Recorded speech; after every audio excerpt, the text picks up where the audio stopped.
Hello viewers, আজকে বেসন দিয়ে দারুণ স্বাদের ব্রেকফাস্ট বানাবো। এত চটজলদি হবে, চলো তাহলে দেখে নাও।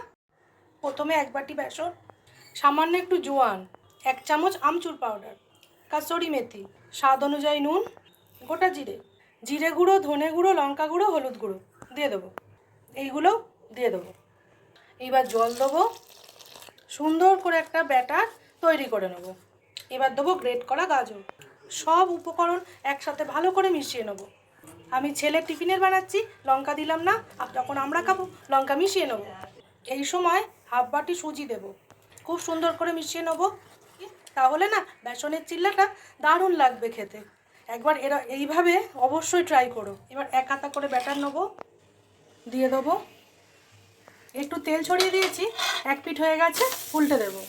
একদম রেডি বেসনের চিল্লা আজকের মতো। টাটা।